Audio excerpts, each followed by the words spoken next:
Hello fellow outsiders and welcome to today's episode. I thought that today would be a great day to do a fire steel beginner's tutorial. A lot of people buy these without really knowing how to use them. It seems simple, but there's a few tricks that you can do to make it a lot easier to start a fire with them.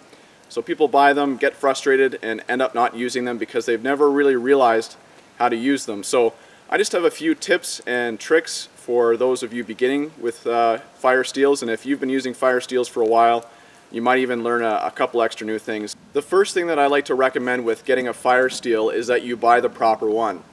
And a lot of fire steel companies like to advertise that their fire steel can take up to 30,000 strikes or whatever it is, that it can last a long time, but that's actually a bit of a gimmick.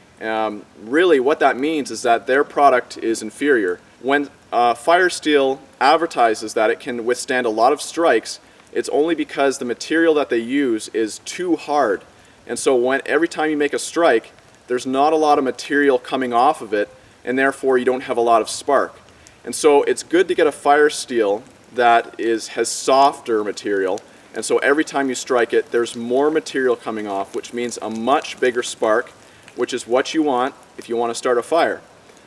So I like to look at companies that advertise maybe 3,000 strikes or less when it comes to using their fire steel. And a lot of companies may not even advertise how many strikes is needed or how many strikes they last for. But I do recommend Light My fire steels. They have a smaller model and a larger fire steel, which is about the size of this one. But this isn't a Light My fire steel. This is a Kolins fire steel, and I'm just testing it out today to see how it works. So now that you've bought your fire steel and selected the one that you like, I highly recommend getting a fire steel with a striker.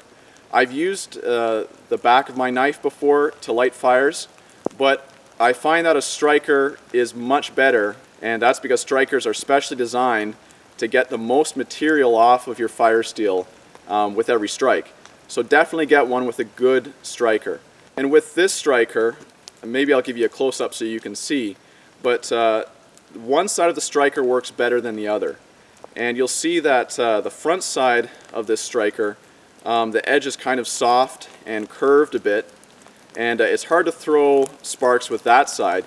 But if you turn it over to the back side of the striker, you can see there's a bit of a lip around the edges, and you're going to want to use that lip to scrape the fire steel, because that's going to basically claw off as much material as it can, which again creates a much bigger spark.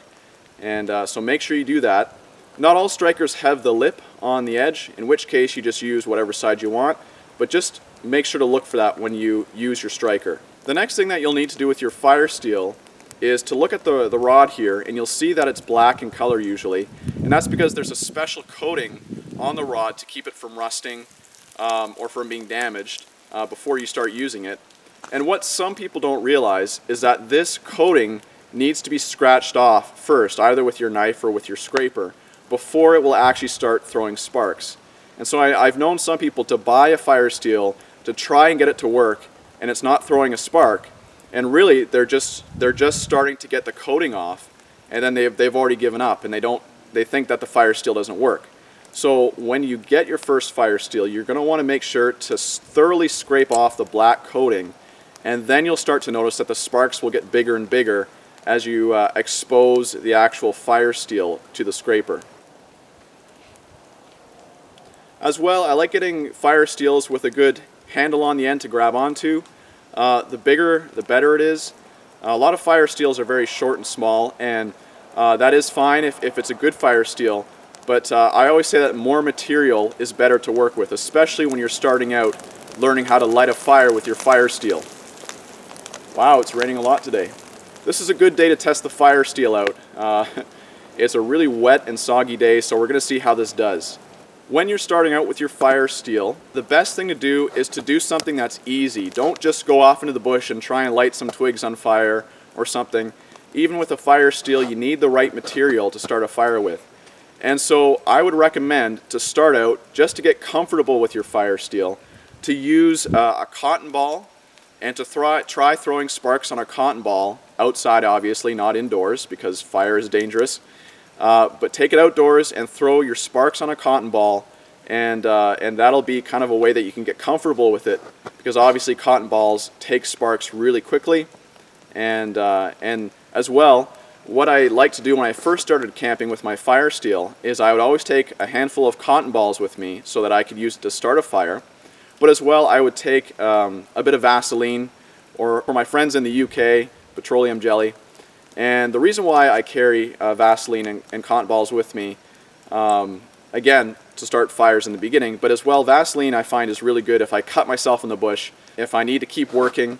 Sometimes a Band-Aid doesn't work. I'm too sweaty, I'm too dirty for the Band-Aid to stay on, or maybe I'm bleeding a little bit too much. But often I'll just take a bit of Vaseline and smear it on my cut, and that'll be enough to stop the bleeding and seal it for a time until I can get my work done and get out of the bush. But anyways, what I like to do when it comes to starting fires for the first time with my fire steel is to take a cotton ball and to dip it in Vaseline and throw a spark on that. And the reason for that is because the cotton ball and the Vaseline together make a sort of really basic candle. The cotton ball acts as a sort of wick, and the Vaseline acts as the wax that holds the flame for a longer amount of time so that you can build up a proper fire around your cotton ball.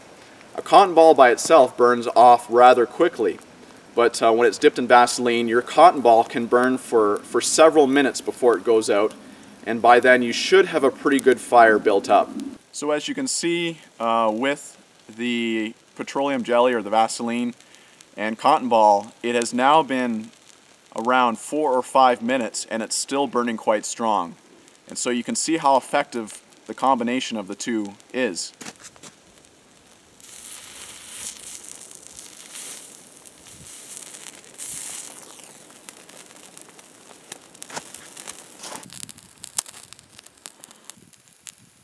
Now when it comes to striking your fire steel over your cotton ball or whatever it is that you're doing, I see a lot of people who try and strike it as quickly as they can and try and throw a spark as fast as they can, but that often isn't too effective. It's better to be slower and press harder on the fire steel rather than just quickly do some quick strikes on it, because that only throws a bit of spark off into the cotton ball or whatever it is that you're aiming at. But like I said, slow and steady wins the race. Make sure that you put a lot of pressure on the fire steel, and if you're slower, that's fine as long as you've got good pressure. Just like that. And the last thing that I recommend is that you aim the rod at whatever it is that you're trying to start a fire with. And that seems like a very simple piece of instruction, but what I found with myself when I first started learning how to use a fire steel is I kind of aimed the rod up and like over the material that I was trying to set on fire. So when I struck the fire steel, I would shower sparks over the kindling, and I would miss a lot of the kindling with my sparks. And because I kind of imagined that when I struck the sparks that they would kind of fall and shower down on the kindling. But if you watch people using fire steels in slow motion on a side view, you'll see that the sparks generally shoot straight off of the end of the rod. And so it's very important that you aim the rod down at what you're trying to hit. And as well, when it comes to striking, I know some people recommend different techniques, and you have to find what's best for you. But what I find is best is to try my hardest to pull the rod away and hold my striking hand firmly in place, rather than just trying to push off all the time, because generally what happens when you do that is you end up hitting your own pile of tinder with your striking hand and stopping it from catching the spark. There we go.